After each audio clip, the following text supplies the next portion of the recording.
Es importante mencionar que creo que la clínica renal oncológica que tiene diversos servicios como medicina preventiva, chequeos preventivos oncológicos, medicina ocupacional y todos los servicios afines a salud laboral. Asimismo, se implementa y tiene la posibilidad de implementar excelentes programas de wellness en los centros laborales. Esto sin dejar de mencionar la oferta amplia que tiene en la parte clínica quirúrgica. En diciembre del 2024 empezamos este cambio normativo muy significativo para el médico ocupacional, para el trabajador asegurado, para las aseguradoras, para la misma ONP y todos los actores relacionados a la incapacidad laboral en el país. En ese sentido, es importante conocer los principales aspectos de la RM 8815, que es la norma que trae este nuevo sistema de calificación de la incapacidad laboral. Es importante precisar que esta norma ha tomado referencias internacionales a través de las diversas revisiones de sus elaboradores. Eh, Dentro de ese espectro es importante poder entender la herramienta, poder entender el proceso y justamente para eso tenemos la expertise de la doctora Melanie Ramírez. Finalizando la presentación de la doctora, se va a abrir la ronda de preguntas. Estas pueden efectuarse a través del chat o asimismo se puede solicitar la palabra para liberar el audio. Tenemos las dos vías entonces para que los asistentes puedan dirigir las preguntas hacia la doctora Melanie Ramírez, médico rehabilitador, maestría en ergonomía, experiencia en incapacidad y discapacidad. Doctora Melanie. Hola, ¿qué tal? Muy buenas noches con todos. Gracias, doctor Mirko, por darme el pase. En primer lugar, quiero agradecer a Dios por permitirme estar aquí y a través de Creo, en articulación con la Universidad Peruana Cayetano Heredia, quien permitió que esté aquí, ya que además de todo formo parte de la plana docente de la maestría de Medicina Ocupacional y del Medio Ambiente de la Unidad de Medicina Ocupacional de la Universidad. El doctor Mirko conversó con ustedes a manera de preámbulo sobre el origen de estas normas recientemente, bueno, no recientemente, pero ya hace un poco más de un año aprobadas por el Ministerio de Salud. El día de hoy vamos a hablar un resumen, ¿sí? Un resumen del procedimiento que involucra tres fases, ¿no? La fase de evaluación, calificación y certificación de la incapacidad laboral en un contexto muy particular. Aquel trabajador, ¿sí? Dependiente que realiza una actividad de alto riesgo y que por ende tiene cobertura de riesgos laborales, es decir, seguro complementario de trabajo de riesgo, y que por alguna contingencia ocupacional, sea un accidente de trabajo o una enfermedad profesional, pierde esa capacidad de poder realizar su trabajo habitual y por ende queda en una situación de incapacidad para el trabajo y en el marco de la ley de la modernización de la seguridad social, este trabajador con una secuela altamente o una secuela incapacitante tiene el derecho a poder acceder a una pensión de invalidez en el seguro complementario de trabajo de riesgo.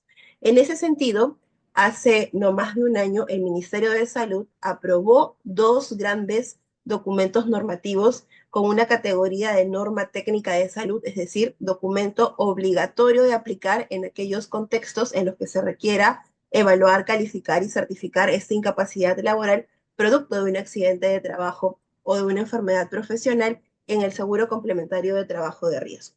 El día de hoy vamos a hacer un resumen, porque en 30 minutos realmente es un reto poder conversar con ustedes, pero vamos a enfocarnos en aquellos desafíos o en aquellos retos que ustedes, porque entiendo que la mayoría de los que están conectados aquí representan empresas, representan instituciones empleadoras. Entonces, ¿cuáles son los retos, cuáles son los desafíos que ustedes como entidad empleadora y como equipo de seguridad y salud en el trabajo se van a enfrentar en el marco del debido cumplimiento de este procedimiento de evaluación, calificación y certificación de la incapacidad laboral que ha sido aprobado en el año 2024 a través de la RM 884?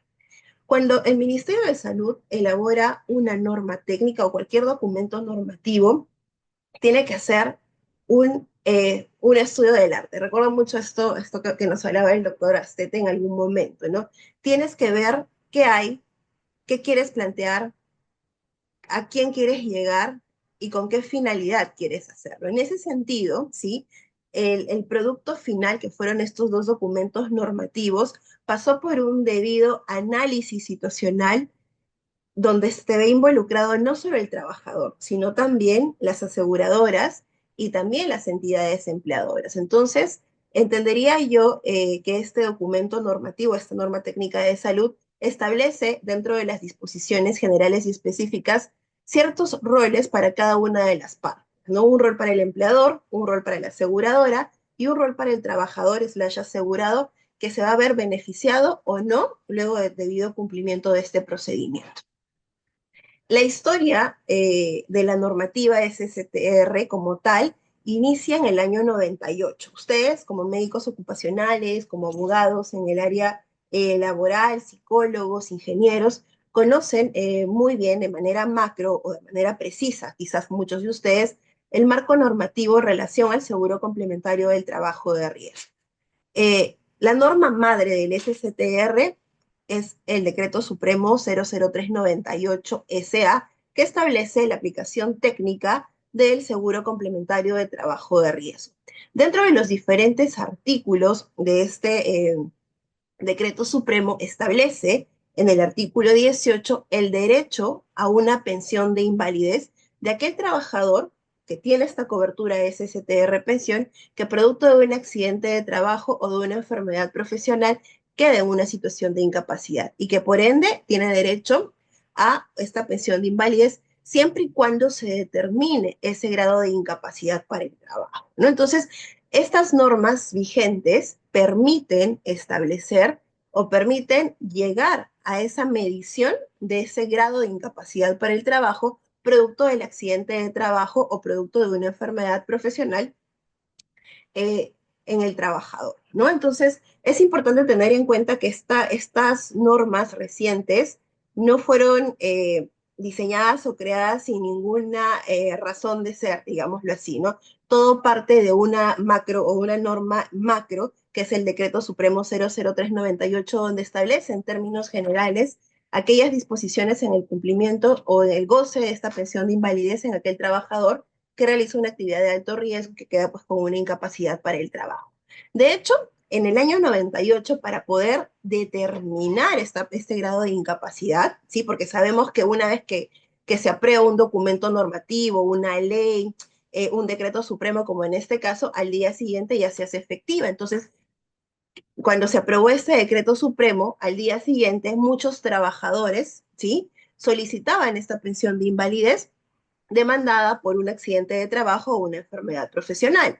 Entonces, las diferentes entidades involucradas en el pago de esta pensión, aseguradoras privadas o la ONP SSTR, debían de implementar procesos, ¿sí? De manera rápida, tomando de repente instrumentos que permitían en ese momento evaluar y calificar ese grado de incapacidad. Entonces, en ese sentido, sí, tomaron modelos que en el Perú hacia el año 98 se venían realizando en otras situaciones, en otras contingencias, y es así que para poder medir ese grado de incapacidad para el trabajo, sí, producto de este accidente o enfermedad de origen ocupacional, utilizaron la metodología aprobada por las AFPs, que es el Manual de Evaluación y Calificación de Grado de Invalidez, que medía esa pérdida de la capacidad para poder realizar la actividad laboral, pero producto de una enfermedad o de un accidente de origen común.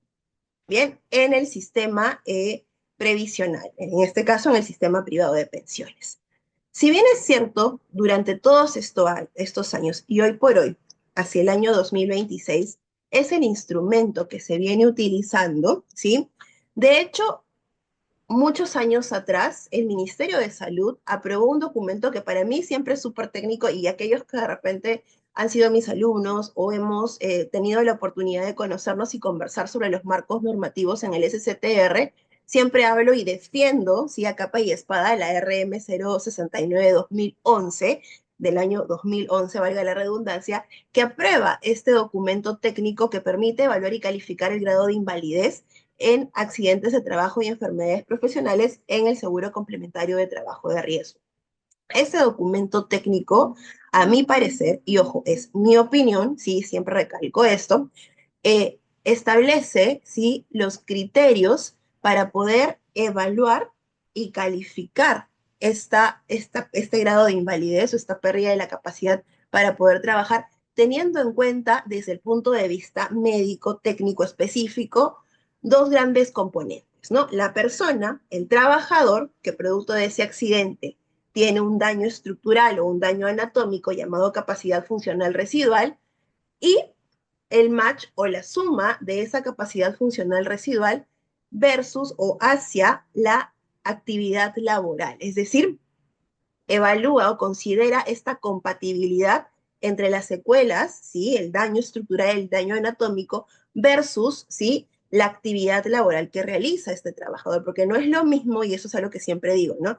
Que una persona que conduce un vehículo, conduce una maquinaria pesada, pierda la movilidad de las extremidades inferiores, a que esta pérdida de la movilidad de las extremidades inferiores sea en un trabajador que realiza labor administrativa pura, ¿no? ¿Por qué? Porque las tareas principales o las actividades que cada uno de estos trabajadores realizan son completamente diferentes y el impacto será mayor en aquella actividad que requiere pues la movilidad de las extremidades inferiores. Entonces, la norma en la resolución ministerial 069 medía la incapacidad para el trabajo teniendo en cuenta esas dos grandes esferas, la capacidad laboral residual y la capacidad funcional residual.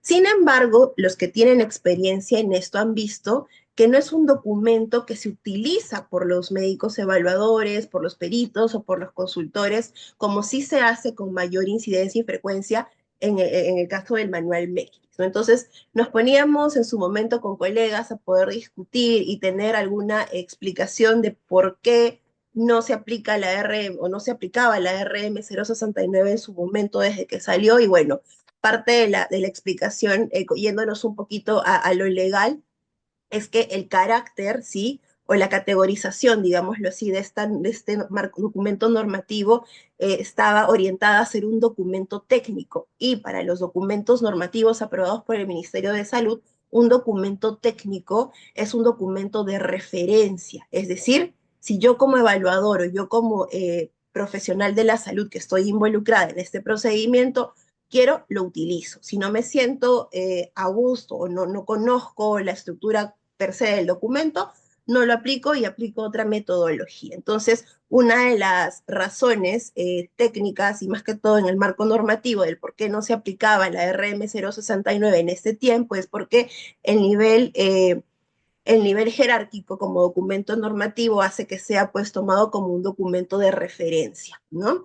Otra de las situaciones por las que no fue aplicable como documento, como instrumento o como procedimiento es que dentro de las disposiciones iniciales se establecía que para poder aplicarse este documento, el Ministerio de Salud tendría que aprobar las guías de diagnóstico de enfermedades profesionales. Pero, ¿qué sucedía con los accidentes de trabajo, no? O sea, estas disposiciones generales estaban orientadas principalmente a las enfermedades profesionales, en las que pues sí se tiene que hacer un estudio de causalidad más estricto, pero dejaba abierta la posibilidad de ser aplicada en accidentes de trabajo. Sin embargo, la experiencia de ustedes y el conocimiento mío ha podido identificar que no ha sido un instrumento muy utilizado por los que estamos involucrados en el tema de evaluación y calificación de la incapacidad. Entonces, ¿qué sucedió el año 2024? El Ministerio de Salud aprobó dos documentos normativos de categoría norma técnica de salud. El primero de ellos, ¿sí?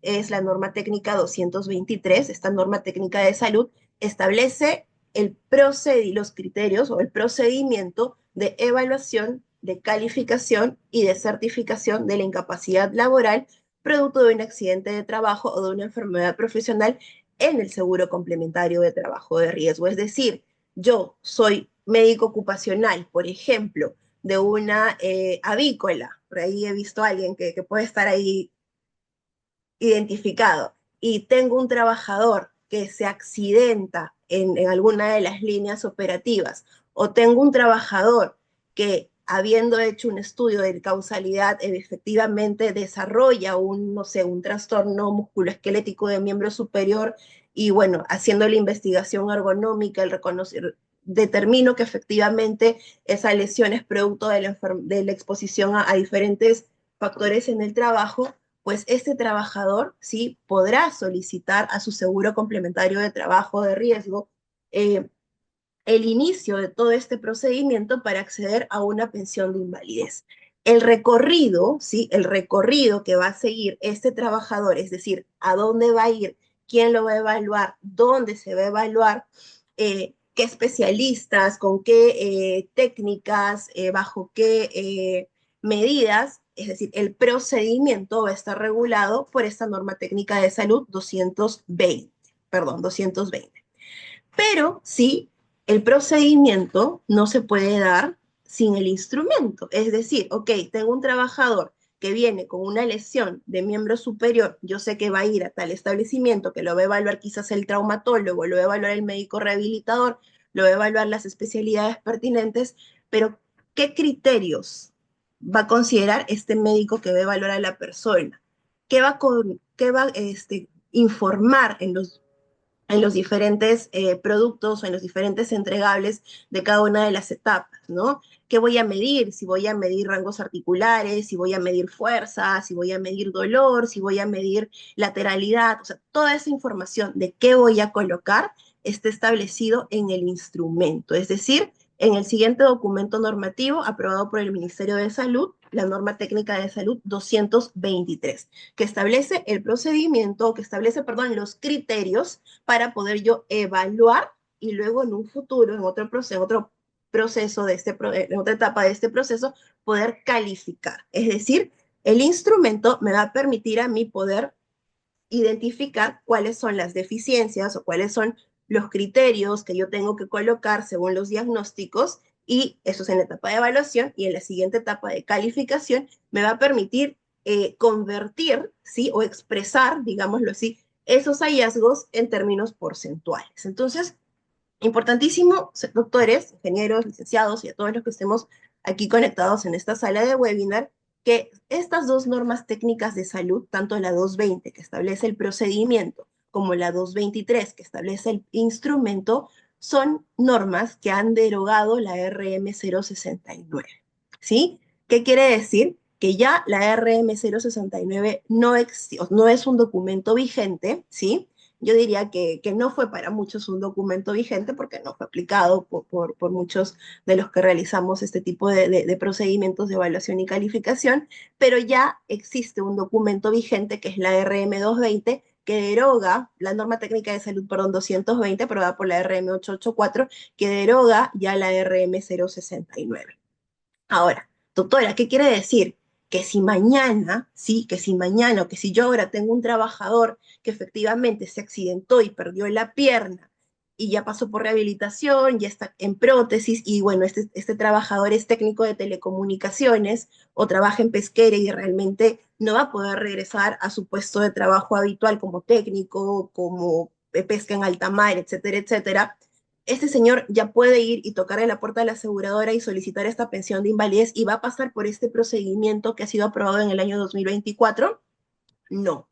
¿Por qué? Porque todavía, ¿sí? El Ministerio de Salud no ha acreditado como tal establecimientos de salud evaluadores o establecimientos de salud que conformen las comisiones, y ahora vamos a ver muy rápidamente el procedimiento. Entonces, ¿qué sucede cuando un procedimiento aún no ha sido implementado? Todavía se mantiene la metodología anterior. Es decir, si hoy o mañana un trabajador va y solicita a la aseguradora, todavía se va a mantener el procedimiento que inició desde el año 98 a través del Decreto Supremo 003, ¿no? Todavía no existe, al menos hasta donde yo sé, aprobado por el Ministerio de Salud, ningún establecimiento acreditado, digámoslo así, por el Ministerio de Salud, un centro evaluador o un centro calificador que me permita hoy por hoy iniciar con la implementación de este nuevo procedimiento, ¿no? Entonces habrá que hacer la consulta al MINSA de por qué se está demorando tanto, ¿no? Entonces,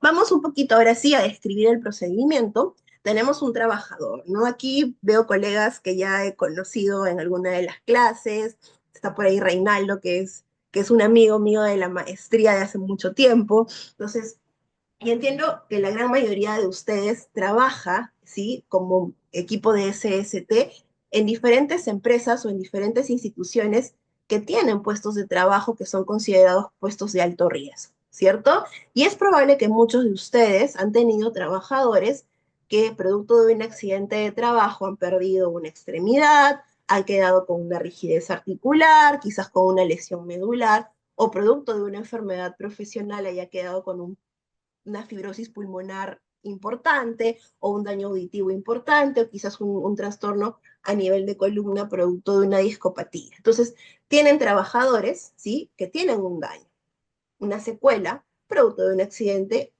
de trabajo o una enfermedad profesional.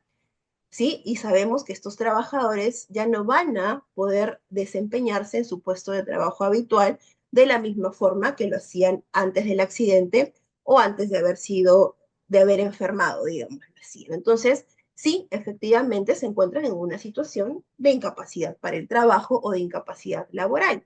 Y en el marco del seguro complementario de trabajo de riesgo, este trabajador, y vamos a traer este ejemplo, si un técnico de telecomunicaciones que en funciones cae y queda con una lesión medular, ¿sí? Es una técnica de telecomunicaciones que cae y producto del accidente, lesión medular nivel dorsal. La operan, ¿sí? A través del SCTR Salud, hace su proceso de rehabilitación, ¿sí? Pasa por las diferentes especialidades, medicina de rehabilitación y neurocirugía. Vamos a pensar, un año y medio después le dan de alta en las mejores capacidades para él, ¿no? Es autónoma en el desplazamiento con su silla de ruedas, logra las transferencias, ha hecho un proceso de rehabilitación de piso pélvico y de control vesical, cada cierto tiempo se hace su autocateterismo intermitente para poder miccionar, mejoró su dieta o incrementó la fibra en la dieta para poder realizar las deposiciones sin ningún problema, producto de la vejiga y del intestino neurogénico, etcétera, etcétera. Entonces, tenemos una trabajadora técnica de telecomunicaciones que pierde la movilidad o pierde la función medular por debajo de la vértebra a nivel dorsal, ¿no? Y ya sabemos la parte médica, los médicos conocemos muy bien cuáles son los síntomas. Esta trabajadora labora o es parte del staff de la empresa donde ustedes trabajan como equipo de SST. Y esta trabajadora les va a decir, doctor, doctora, ingeniero, ¿sabe qué? Yo tengo mi SSTR, ya me atendí por el SSTR Salud, me van a dar de alta o ya me dieron de alta, pero ¿sabe qué? Mis amigos del sindicato o el abogado o algún familiar que tuvo un caso muy parecido, etcétera, etcétera, me indicó que efectivamente yo puedo ir a la aseguradora, ¿sí? Y puedo solicitar una pensión de invalidez. Y ustedes saben que es así. Esto lo establece el Decreto Supremo 00398 SA en el artículo 18.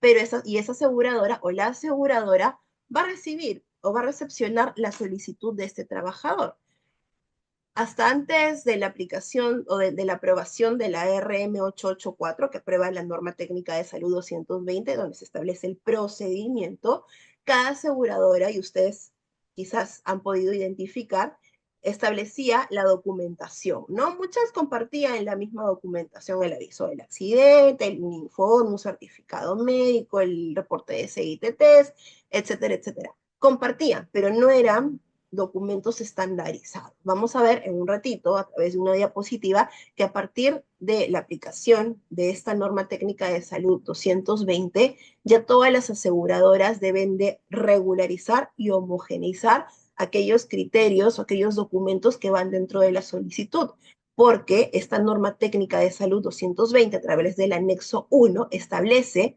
cuáles son los documentos que deben de formar parte del expediente para que el asegurado, en este caso el trabajador, porque están aquí, son más de las entidades empleadoras, ¿sí? Para que el trabajador pueda, pues, gozar del debido procedimiento. Entonces, regresemos a este caso. Nuestra jovencita con lesión medular, solicita la aseguradora la pensión de invalidez. Y efectivamente, ¿no? En el artículo 18.2 establece que la aseguradora, ¿sí? De las 6 o 7 que tienen SSTR pensión, les van a pagar al asegurado que como consecuencia de un accidente de trabajo o enfermedad profesional quedar en una situación de invalidez. La aseguradora o las entidades que pagan, que pagan este derecho consideran la situación de invalidez. Las pensiones que corresponden al grado de incapacidad para el trabajo. Ojo, ¿ah? Te voy a pagar lo que te corresponde dependiendo del grado de incapacidad para el trabajo. ¿Y cómo voy a obtener ese grado de incapacidad para el trabajo?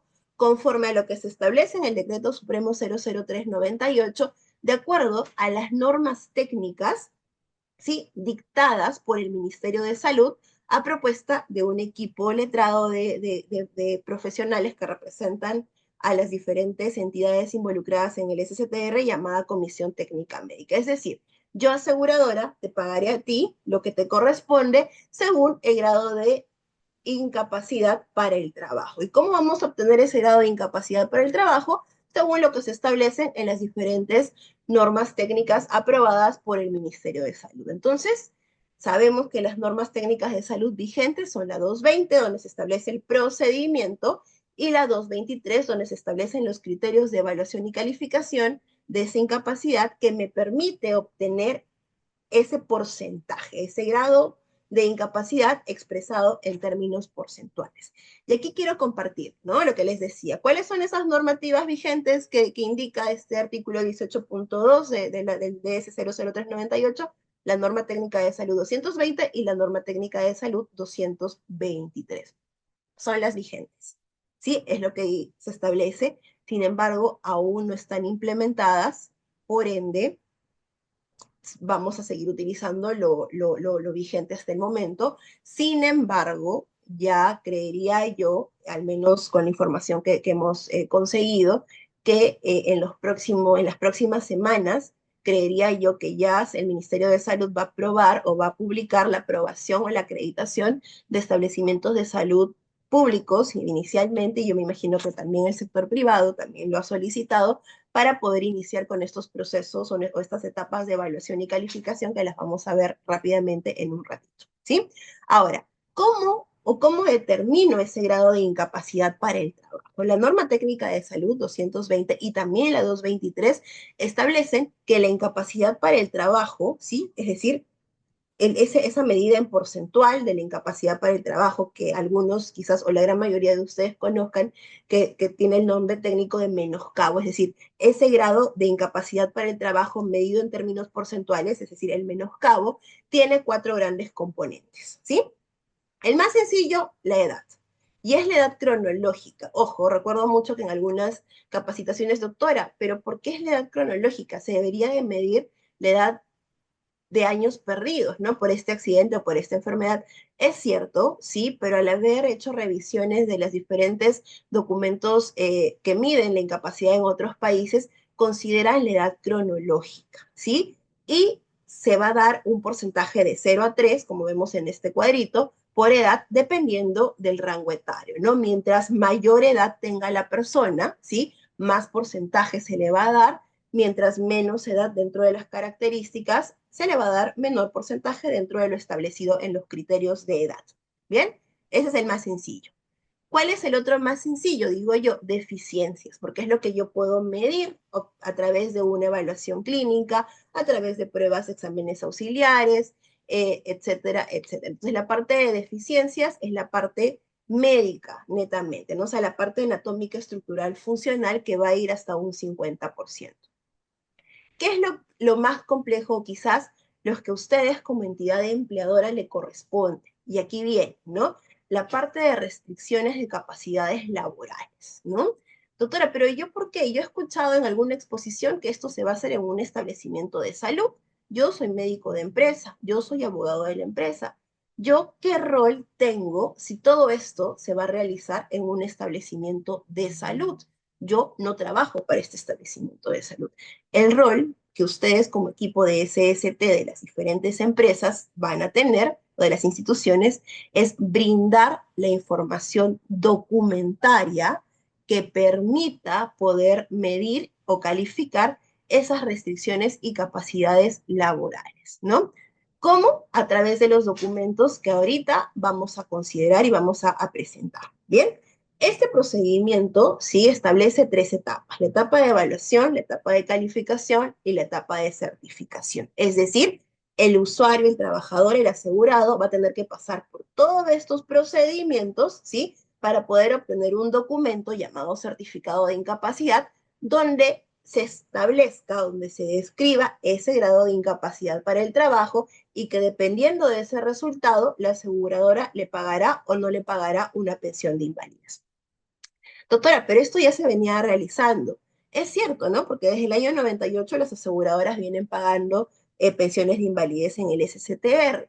Pero, ¿qué pasó? Al menos es el histórico que nos comentaban en el MINSA, ¿no? Existían muchas demandas por parte del Tribunal Constitucional de que esto sea descentralizado, de que este procedimiento, al ser un procedimiento que involucra acto médico, porque evalúa una persona, mido, solicito pruebas auxiliares de ser necesario, debería de realizarse bajo las disposiciones de la Autoridad Nacional en Salud. ¿Y quién sabe quién es la Autoridad Nacional en Salud en el Perú? El Ministerio de Salud. Entonces, debido a esa presión, debido a esas diferentes solicitudes por parte del Tribunal Constitucional, por parte de la misma sociedad civil, se vio que el Ministerio de Salud tuvo que normar y establecer el procedimiento siguiendo las líneas o las disposiciones que están establecidas en esta norma técnica de salud 220. Muy bien. Mi trabajadora que se accidenta y que le toca la puerta a la aseguradora. ¿Bien?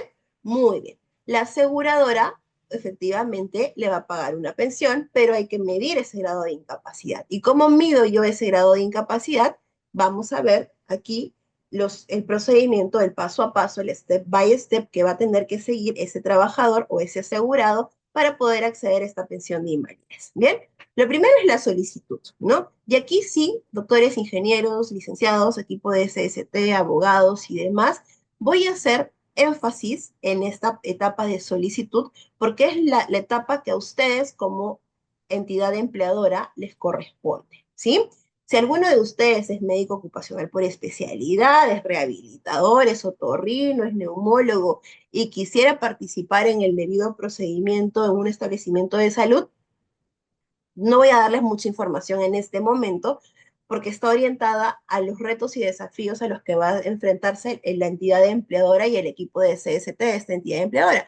Pero es importante que todo el mundo conozca esta fase. ¿Por qué? Porque va a permitir orientar a cómo hacer el análisis de la documentación que está regulada en esta norma técnica. Bien, entonces, trabajador que solicita la aseguradora y vamos a hacer énfasis en la etapa de solicitud. Bien, de la solicitud inicial a la aseguradora. La norma técnica de salud no lo describe literal, pero establece dos momentos de solicitud. Y voy a hacer énfasis en el momento uno de la solicitud, que es el momento en el que el trabajador, ¿sí? O también podría ser la entidad empleadora, eso lo establece el Decreto Supremo 00398, solicita, ¿sí? Solicita a la compañía de seguros, se dirige a la compañía de seguros y solicita acceder a esta pensión de invalidez. Pero sabemos que el artículo 18 establece que para poder considerar pagarle una pensión de invalidez debemos de medir el grado de incapacidad, o sea, no es algo tan inmediato. Muy bien. Trabajador o entidad empleadora se dirige a la aseguradora. Muy bien. ¿Qué establece este documento, esta norma técnica de salud 220? Cuando la aseguradora recibe la solicitud del trabajador, muchas veces, y eso es algo que conversábamos con diferentes representantes de las diferentes aseguradoras, muchas veces solo va la solicitud, sin ningún documento, ¿sí? Es más, muchas veces, y probablemente a ustedes les ha pasado como entidades empleadoras, muchas veces son notificados por las aseguradoras cuando el trabajador ya hizo todo este procedimiento, ¿no? Entonces, ¿y en qué momento pasó? ¿Por qué yo, entidad empleadora, nunca supe que Pablito, Pedrito, Juancito, María, Carmela han iniciado este proceso, ¿no? O sea, el accidente o la enfermedad me involucra a mí porque ha sido en mi espacio, en mi ambiente, en este lugar. O sea, yo me siento no responsable, pero sí parte del proceso, ¿no? Entonces, aquí ya se establece que una vez que el trabajador, sí, si es que ese ha sido el caso, solicita a la aseguradora esta pensión de invalidez o el inicio de este procedimiento, la compañía de seguros va a voltear a ustedes como entidad empleadora.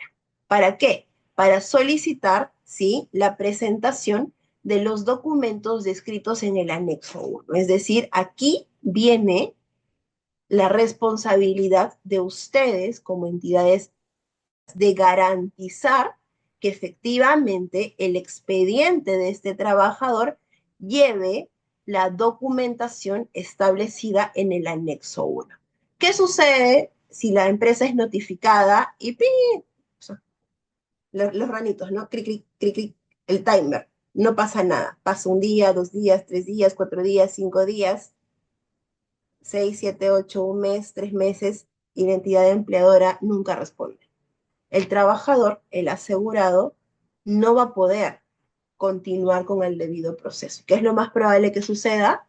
Judicialización. No me voy a meter a ese punto de la judicialización porque va a haber un siguiente webinar legal netamente, yo estoy en la parte técnica procedimental, pero les voy dejando esta alerta. Sí, así que si en las preguntas hay alguna pregunta que tiene componentes legales, me disculpo de antemano, no voy a poder responderla porque no soy abogada, ¿sí? Pero sí, quizás guárdenla para la siguiente expositora que viene, entiendo yo que es en unas semanas, para ver la parte netamente legal. Entonces, ¿y por qué dije 5 días y me quedé en 5 días? Porque la norma técnica de salud establece que ustedes, sí, ustedes como entidades empleadoras, una vez de haber sido notificadas por las aseguradoras o notificados por las aseguradoras, tienen hasta 5 días hábiles para la entrega de los documentos. Y doctora, ¿de qué documentos me está hablando?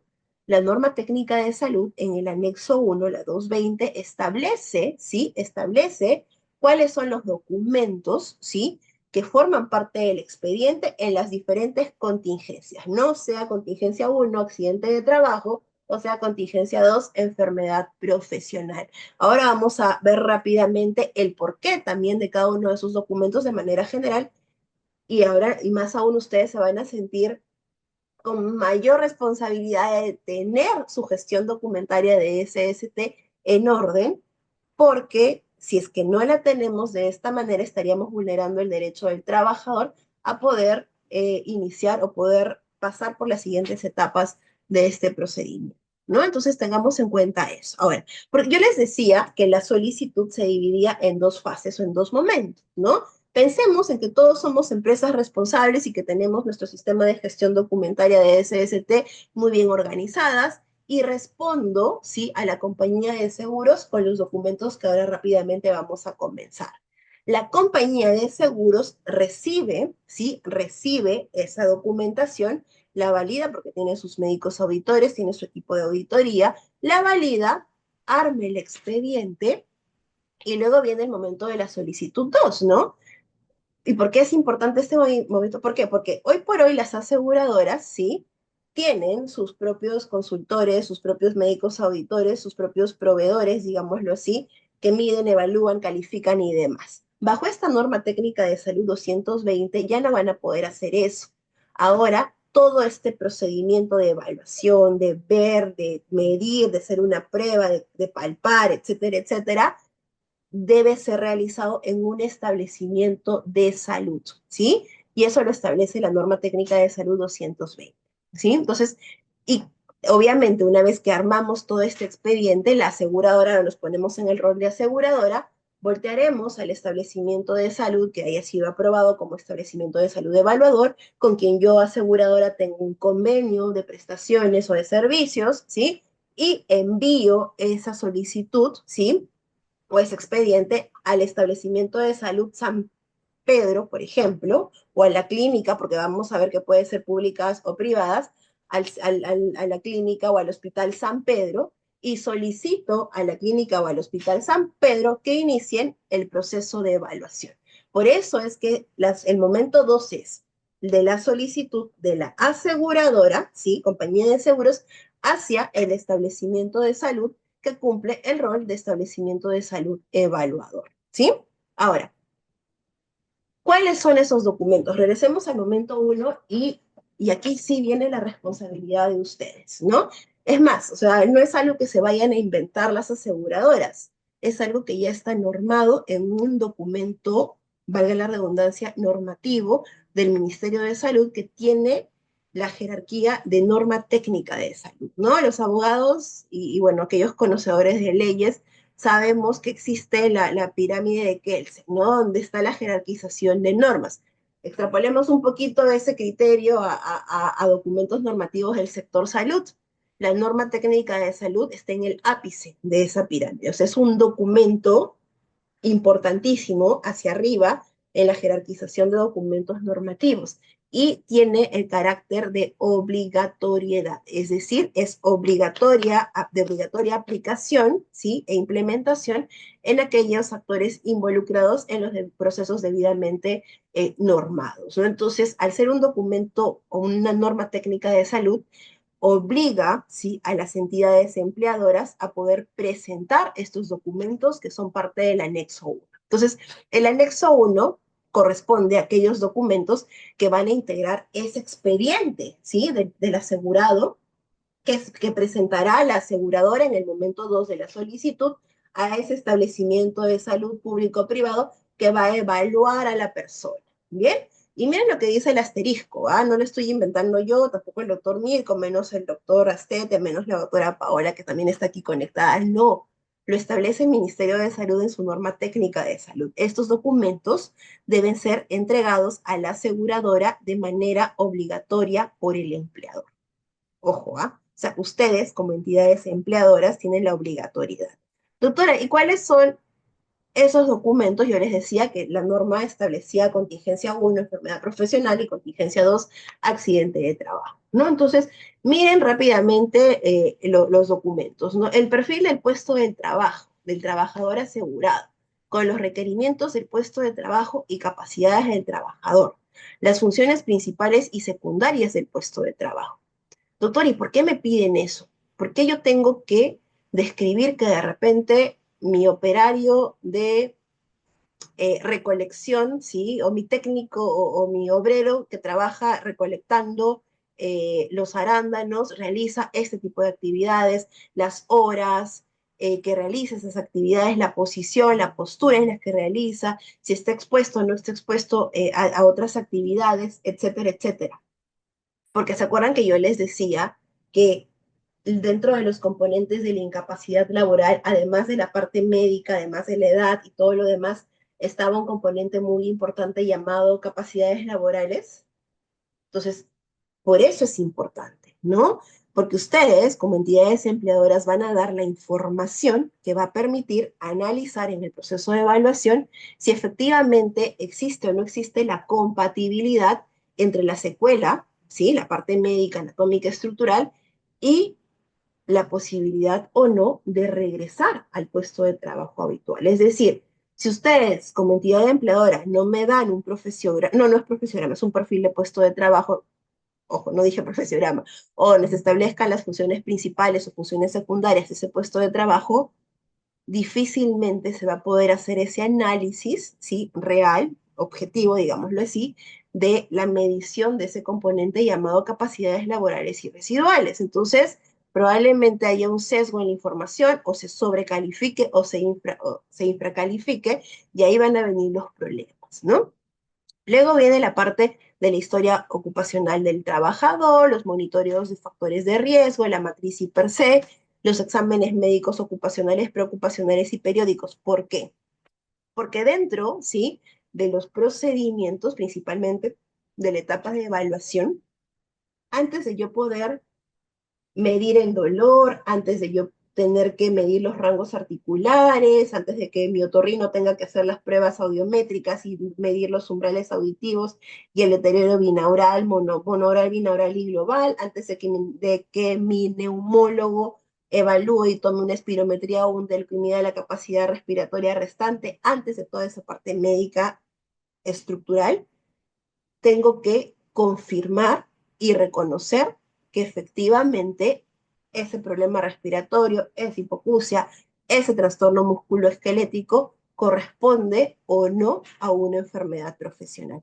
Doctora, pero yo como médico ocupacional de la empresa puedo hacer un informe. Sí, y aquí está, ¿no? Aquí lo establece, informes de diagnóstico y reconocimiento de posible enfermedad profesional elaborado por el médico ocupacional de la entidad empleadora o aseguradora. No hay problema, ustedes lo van a seguir haciendo, pero en el marco del debido procedimiento y en el marco, en la parte legal, hay que hacer el reconocimiento formal, oficial y normado de que efectivamente ese problema es producto de la exposición y que se reconoce que efectivamente esa lesión musculoesquelética, auditiva, respiratoria corresponde a una enfermedad profesional. Entonces, cada uno, doctores, de estos documentos, ¿sí? Tienen una razón de ser. No es porque se les ocurrió, no. Tienen una razón de ser.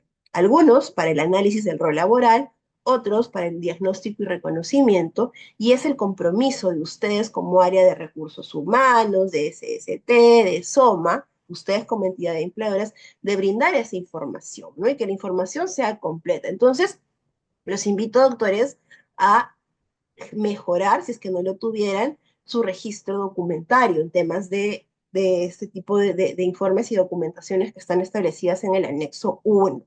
Doctora, pero yo no sé hacer un perfil de puesto. Hay capacitaciones para ello. Doctora, pero ¿cómo establezco que efectivamente o no tengo un proveedor de monitoreos ergonómicos? Pues es momento de, ¿no?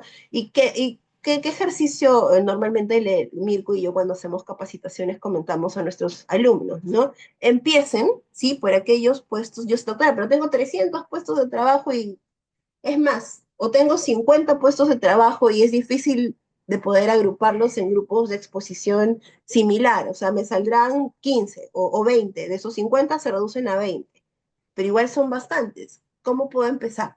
Empiecen por aquellos que han tenido o son de alta siniestralidad o aquellos puestos en que ya han tenido de repente trabajadores que han solicitado este procedimiento. Entonces, empiecen a trabajar con aquellos puestos de trabajo que ustedes crean que podrían en un futuro no muy lejano, ¿sí? Ser puestos que generen daño, que generen lesión, sobre todo en las enfermedades profesionales, ¿no? Porque sabemos que los accidentes de trabajo son fortuitos, entonces cualquiera puede ser. Sin embargo, en enfermedades profesionales yo ya entendería que tengo identificados cuáles podrían ser, ¿no? Y en accidentes de trabajo, doctores, ocurre lo mismo, ¿no? El accidente de trabajo requiere para el tema del análisis del rol laboral, capacidades laborales y residuales, el perfil del puesto de trabajador, con las actividades principales y secundarias, igual el tema del IPERCE. Si se dan cuenta, es menos, ¿no? Es menos información. ¿Por qué? Porque eso permite también el diagnóstico y el reconocimiento y verificar que efectivamente la cinemática del accidente corresponde a la lesión, ¿no? Recuerdo mucho que en algún momento cuando, bueno, hago todavía parte clínica, trabajo en una clínica aquí en Lima, cerca de mi casa, esas fueron mis condiciones para regresar a la parte asistencial, y es una clínica que por la ubicación, ¿sí? Recibe muchos accidentes de trabajo. Y dije, perfecto, es el lugar donde debo estar. Y recibe muchos accidentes de trabajo de las diferentes zonas industriales que hay por aquí, por el este. Y, y tenía un trabajador que ya había pasado como accidente de trabajo, ¿sí? Y había hecho un esguince de tobillo, ¿sí? Un esguince de tobillo, producto de una caída, pero también manifestaba dolor de hombro y el traumatólogo lo había considerado como parte del accidente, ¿no? Cuando invité, porque yo tenía como un año con dolor crónico, el médico ocupacional acompañó a este trabajador, ¿sí? Como muy pocos he visto, y voy a ser muy franca, muy pocos normalmente los mandan con la asistenta social y ya está, ¿sí? Pero en esta oportunidad el médico ocupacional acompañó al trabajador, ¿no? Entonces, y de manera muy cerrada me mostró parte, bueno, el video del momento del accidente. Entonces, yo no soy médico ocupacional y yo no sé nada de cinemática del accidente, ni mucho menos. Ustedes conocen eso mejor que yo con los ingenieros, el equipo de SST, lo manejan muy bien. Yo no soy parte del equipo de SST, pero bajo mi lógica no había una relación entre el impacto, el mecanismo del accidente versus la lesión de hombro. Entonces había un abuso, digámoslo así, del uso de la póliza salud para la cobertura del trabajador o de las deficiencias que pueda tener. Entonces, importantísimo poder verificar eso, ¿no? En un accidente de trabajo, principalmente, corresponde a la investigación del accidente y de determinar si efectivamente la cinemática del accidente corresponde a la secuela por la que se demanda. Ahora, perdón, antes de ir con esto acabo. ¿Por qué les digo que es importante que ustedes, como equipo de SST, de las diferentes empresas, de las entidades empleadoras, tengan la responsabilidad de gestionar esta información documentaria? Perdón que regrese así de rápido, ¿sí? Pero creí que había puesto. Porque una vez que ustedes brinden todos los documentos que forman parte del expediente en la etapa de solicitud, ¿sí? Ese expediente va a ser enviado por la aseguradora a un establecimiento de salud, ¿sí? Que cumple el rol de establecimiento de salud evaluador, ¿sí? Ojo, es la etapa de evaluación. ¿Sí? En esta etapa de evaluación, que se va a hacer en un establecimiento de salud, que puede ser público, que puede ser privado, que puede ser mixto, pero ojo, de nivel y categoría 2, doctora, pero yo trabajo en un SAMU y es un 1-2, ¿puedo ser establecimiento evaluador para esta norma? No, porque tienes que tener una categoría 2, al menos, ¿sí? Es lo que establece la norma técnica de salud, y además tener UPS de las diferentes especialidades que demanda la norma técnica de salud. Y dentro de esas UPS inicia, por ejemplo, con la fase de reconocimiento que efectivamente ese daño, esa secuela o ese producto del accidente o de la enfermedad corresponde a una contingencia laboral. Y ese reconocimiento lo va a hacer un médico ocupacional de este procedimiento. Ojo, es en este procedimiento. Ustedes como médicos ocupacionales de las empresas ya hicieron su informe preliminar o su informe de probable diagnóstico, etcétera, etcétera. Sin embargo, esa información va a ser recopilada y va a ser analizada por este médico ocupacional que trabaja en esta IPRES evaluadora. Luego que el médico ocupacional, me pongo en el rol de médico ocupacional y reconozco que efectivamente ese trastorno de disco lumbar o esa discopatía es porque el trabajador estuvo expuesto sin 20 años a vibración a cuerpo entero, estoy inventando, ojo, ok, derivo a las diferentes especialidades, lo derivaré al neurólogo, al neurocirujano, al rehabilitador, al traumatólogo, quien corresponda, para que evalúen y determinen, ¿sí? Cómo está llegando este trabajador. ¿No, doctora? Viene con dolor, viene en silla de ruedas, viene con muletas, sus rangos están disminuidos, no realiza marcha autónoma, además, doctora, toma esto, entonces, todo eso lo registra. ¿Bien? Luego se va a ver la parte de rol laboral, ¿no? Que, doctor, este señor que está así, definitivamente haciendo el análisis de la documentación que manda la empresa y considerando que este señor está en sedente prolongado, está expuesto a vibración a cuerpo entero, tiene además que dentro de las 8 horas de jornada hace 1 hora de visita o perdón, de revisión de la maquinaria y tiene que levantar el capó, tiene que jalar por aquí, hay horas en las que tiene que alimentar el contenedor, entonces por eso es que ustedes ya presentaron esos documentos, se verificará la compatibilidad o no de este trabajador en el puesto de trabajo habitual. Cuando ya se tengan descritos todos estos hallazgos según lo que establece la norma técnica de salud en la fase de evaluación, ¿sí?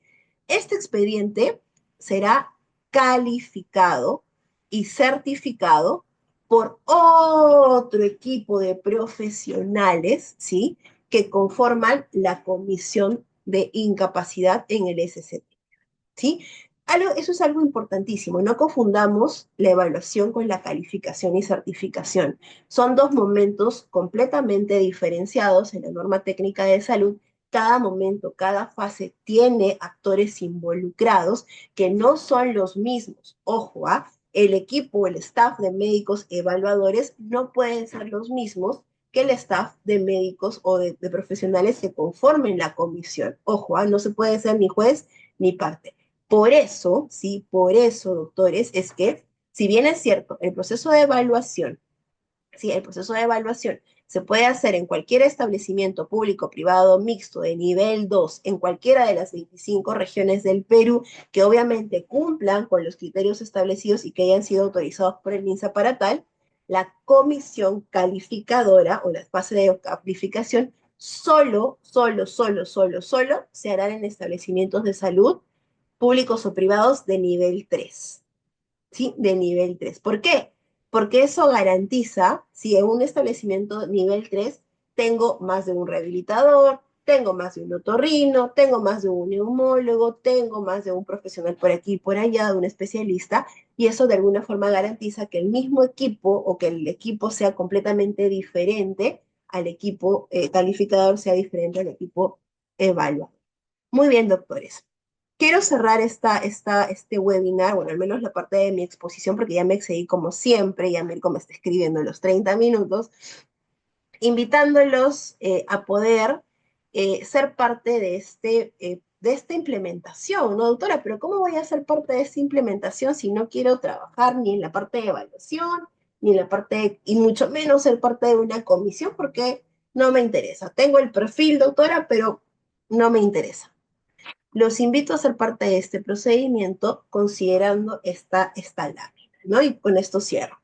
Ustedes son parte, quieran o no, de la implementación o de que este procedimiento se ejecute en óptimas condiciones. Si ustedes como entidades empleadoras no están comprometidos a facilitar y a brindar esta información solicitada por la aseguradora cumpliendo lo establecido en un documento normativo de carácter top para el sector salud, estarían vulnerando el derecho del trabajador de poder seguir con los demás momentos de este procedimiento. Si un trabajador se ve vulnerado y no sigue el debido procedimiento, no le van a dar el go o la aseguradora no le va a dar el go, es muy probable que eso termine judicializándose. Y sabemos, sí, por la experiencia que ustedes tienen más que yo y conversando con el doctor Mico, con la doctora Sete y demás, que cuando algo se judicializa, muchas veces el Estado, sí, es pro persona o pro trabajador. Y al final, quienes terminamos pagando patos somos las entidades empleadoras al haberse reconocido una enfermedad profesional, al haberse considerado una solicitud, cuando de repente ni siquiera lo era, ¿no? O sea, de repente este señor tenía su discopatía como un problema crónico degenerativo y nunca estuvo expuesto a un factor de riesgo disergonómico y mucho menos a vibración, etcétera, etcétera. Entonces, y al final termina recibiendo una pensión por invalidez para la aseguradora y termina ustedes como entidad empleadora demandándolos y ustedes teniendo que pagar una indemnización, ¿no? Entonces, mejoremos nuestro sistema de gestión documental y yo estoy segura de que luego de este webinar están saliendo un poquito más sensibilizados y nada más, para adelante. Muchas gracias. Mirko, te doy el pase.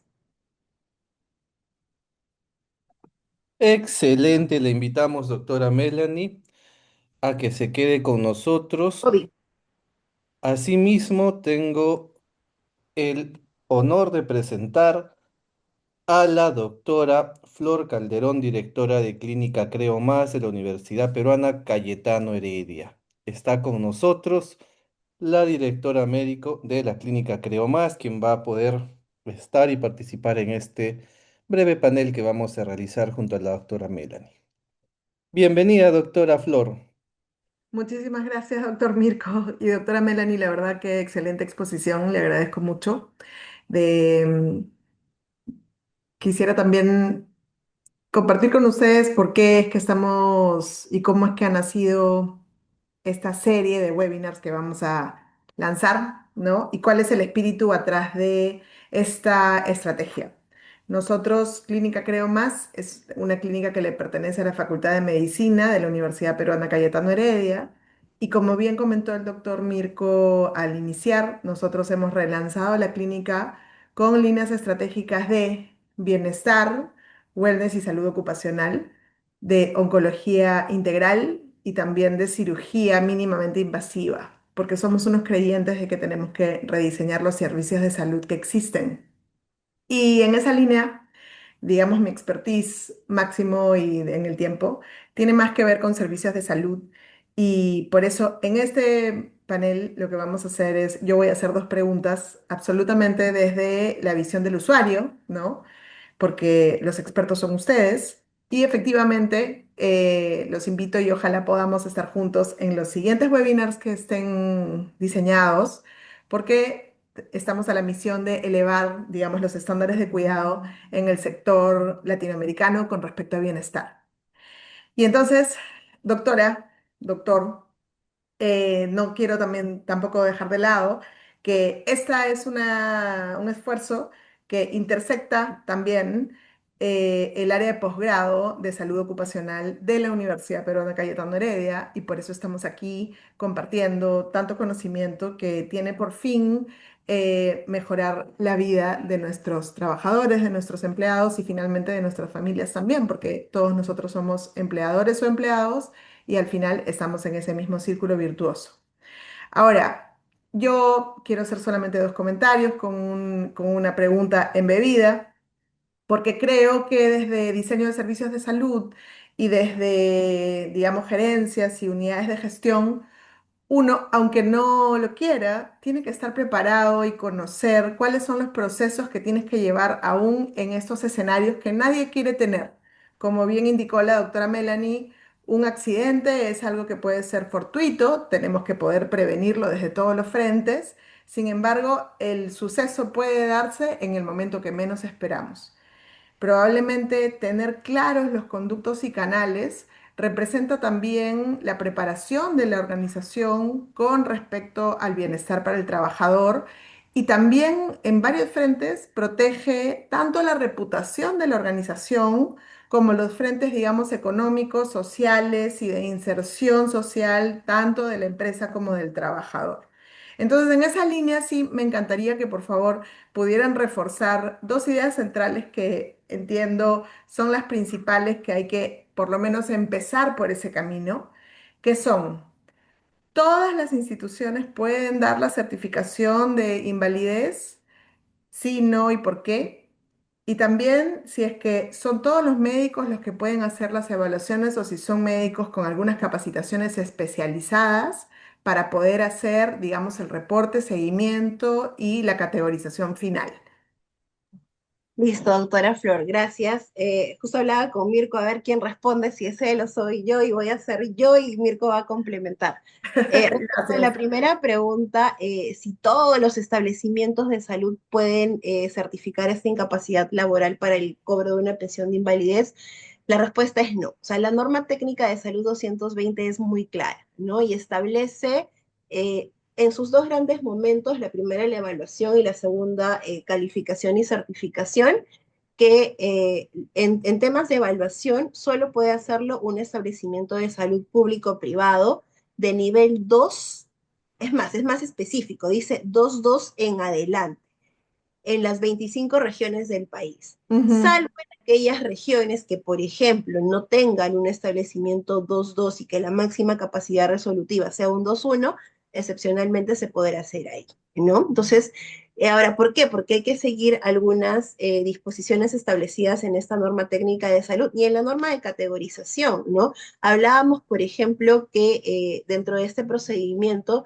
tenemos que tener la confirmación del médico ocupacional por especialidad. Entonces, este establecimiento de salud tendría que estar categorizado o tener una UPS o una unidad productora de servicios de salud de medicina ocupacional. Ahora, hoy por hoy, si ustedes dirán, doctora, pero eso está tirado de los pelos, porque ningún establecimiento de salud tiene una UPS de medicina ocupacional, Ujú. pero la norma de categorización, si mal no recuerdo, hay una del 2016 y creo que en el 2021 ha sido actualizada, establece que a partir, o sea, todo establecimiento nivel 3 y nivel 2.2 debe tener una UPS de medicina ocupacional. Entonces, la respuesta a la primera pregunta, doctora, es que no todos los establecimientos pueden ser establecimientos evaluadores o certificadores, si queremos decirlo así. Hay Correcto. criterios para la etapa de evaluación, es lo mínimo es tener un nivel 2 es lo que establece excepcionalmente un 2.1, y para la etapa de calificación, que es a través de la comisión, sí tiene que ser un establecimiento 3.1 en adelante, no es un establecimiento 3. Ya lo que no detallé en la exposición es que el Ministerio de Salud en su momento en el marco de la descentralización se planteaba, ¿no? En todas las regiones que tengan establecimientos 3, debe haber una comisión. Y eso pues sería, en el norte estaría La Libertad, estaría Lambayeque, que tienen tanto en E-Salud como en el GORE establecimientos de nivel 3, estaría en el sur Arequipa, Cusco, de pronto Puno, y en el oriente Loreto y Cajamarca probablemente creo que también tiene 3 en E-Salud. Pero, ¿qué dijo el MINSA, no? A fin de poder garantizar un correcto monitoreo, una correcta supervisión del debido funcionamiento, es mejor poder, si bien es cierto, es descentralizar el proceso, poder macroregionalizar este proceso, ¿no? ¿Qué quiere decir? Que en el Perú solamente 5 regiones van a poder conformar estas comisiones, ¿no? En el norte, por ejemplo, estaría en La Libertad, y eso lo establece la norma técnica de salud, ¿no? A través de un establecimiento de salud público-privado de nivel 3. Y todas las solicitudes o todos los expedientes que vengan de las regiones como Tumbes, Piura, Lambayeque, Ancash y la propia La Libertad serán calificadas por esta comisión en el norte, ¿no? Lo mismo en el sur, la comisión está en Arequipa, en el oriente está en Loreto, en el centro está en Junín, porque sabemos que Junín tiene tanto Gore como Salud, tienen establecimientos nivel 3, y en Lima podrían estar también en las públicas o privadas que tengan este nivel de categorización, ¿no? Entonces, es un poquito para responder a la primera pregunta. Y en relación a la segunda pregunta, la norma también establece capacidades y competencias de todos los profesionales de la salud que van a formar parte de este proceso, ¿no? Tanto para la etapa de evaluación y la etapa de calificación a través de las comisiones. Lo primero es que todo médico que participe de este procedimiento de evaluación, en la etapa de evaluación, es un médico con especialidad, ¿no? Es un médico especialista en medicina ocupacional, en medicina de rehabilitación, en medicina en otorrino, en neumo, dependiendo de lo que vaya a evaluar. Ahora, además de tener la especialidad, la norma establece que tiene que tener cursos, ¿sí? O capacitaciones en incapacidad laboral, ¿sí? Aprobados o acreditados por el Ministerio de Salud, ¿no? Ahora, ustedes dirán, pero el MINSA me va a dar un curso si yo trabajo en el privado, quiero trabajar en el privado. También el MINSA ha establecido que si alguna universidad quiere, por ejemplo, armar un curso de capacitación, le pueden pedir la solicitud al Ministerio de Salud para poder ser autorizado, validar esa malla curricular y ser autorizado como una universidad que cumple los lineamientos y está pues acreditada por el Ministerio de Salud. Y no es que sea un charry comercial, pero estamos en Cayetano, comentarles que la unidad de medicina ocupacional de la Universidad Cayetano Heredia, desde el año pasado ya hemos culminado ahora en diciembre el segundo programa de especialización en incapacidad, reconocimiento de enfermedad profesional e incapacidad laboral, ¿no? Y somos una universidad que tiene la autorización del Ministerio de Salud para poder realizar estos cursos, ¿no? Y el médico que apruebe el curso, bueno, si es médico especialista y quiere trabajar en el procedimiento, pues ya tiene la competencia por la universidad acreditada por el MINSA para formar parte de este procedimiento, ¿no? Y aquellos colegas, lo que hemos identificado justo con Mirko es que la gran mayoría de los colegas que se mete al curso son médicos que hacen vigilancia, ¿no? Los médicos de las empresas. Y si bien es cierto, ellos no van a formar parte del procedimiento, tienen el conocimiento justamente para esto, ¿no? Para que todo el expediente, que toda la información que se necesita vaya dentro de la solicitud del trabajador, ¿no? Entonces, Mirko, no sé si quisieras complementar con alguna información adicional, si se me ha pasado algo. Estás con el micro apagado. Sí. Gracias. No, decía que lo habías diagramado de manera excelente. Más bien me gustaría hacer paso a la doctora Flor, si de repente tiene alguna otra necesidad de puntualizar o enfatizar en algún tema. Sí, yo en adelante lo que, digamos, la visión que siempre llevamos desde las partes de gestión o de finanzas en salud siempre tiene que ver con una visión macro, ¿no? Creo que para el sistema, el ecosistema de salud es importantísimo la visión y preparación en este frente, no solamente porque engloba pues este círculo de cuidado y bienestar al empleador y al empleado, sino también porque nos damos cuenta que aquí hay muchos actores que se involucran, tanto el Estado, el ente normativo, pero también hay trasfondos financieros y legales que son muy importantes para la viabilidad del negocio y para la viabilidad de la vida de las personas. Entonces yo los animaría a seguir las recomendaciones de la doctora y del doctor Cada vez que estamos en puestos de gestión y en puestos de gerencias, es responsabilidad nuestra saber exactamente los pasos que tenemos que seguir ante estos escenarios que tal vez no queremos ni mirar, ¿no? Queremos imaginarnos que nunca va a suceder y nos imaginamos que nunca va a llegar a nosotros, pero más bien habla espectacularmente bien de nuestra preparación y de la calidad de profesionales que somos. Cuanto más estemos preparados y cuanto más conocimiento tengamos al respecto en estas situaciones que queremos evitar, pero que pueden suceder. La estadística finalmente siempre nos puede alcanzar y por lo tanto los felicito nuevamente. Agradezco a todos los participantes que han estado con nosotros. Esta vez se nos han ido un poco los tiempos. Si es que hay algunas preguntas que se quedan en el tintero, ojalá las podamos llevar hacia la segunda edición y las siguientes ediciones que vamos a tener. Efectivamente queremos, esto es, digamos, por iniciativa tanto del doctor como de la doctora, pero todos sabemos que bienestar es un frente que se tiene que ver de manera multisectorial y desde muchas aristas. Así que es ese justamente el enfoque que le vamos a dar. Y en las siguientes sesiones lo que queremos hacer es verlo desde los frentes legales, sociales, de inserción recultural y también, ¿por qué no?, desde el punto de vista financiero y macroeconómico, ¿no? Entonces, los felicito nuevamente, les agradezco muchísimo y doctor Mirko, le doy pase para que pueda hacer cierre de la sesión.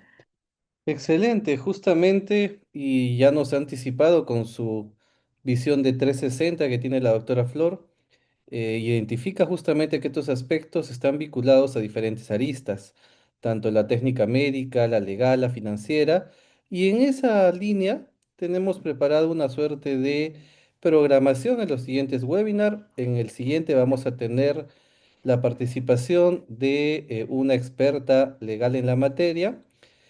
Asimismo, más adelante vamos a ir desarrollando en esta misma línea las diferentes aristas que ha mencionado la doctora Flor. Desde Creo Más, desde el área wellness de Creo Más, tenemos el agrado de haber podido llevar a cabo este primer webinar que marca el inicio de una programación que definitivamente va a ser del interés de todos los actores. Agradecemos los espacios que nos brinda la doctora Flor, agradecemos la participación de la doctora Melanie Ramírez, asimismo de todos los aquí presentes que enriquecen esta sala. Tengo con pena que cortar las preguntas, sin embargo, estoy tomando print para en la siguiente sesión poder responder las preguntas que han hecho algunos colegas.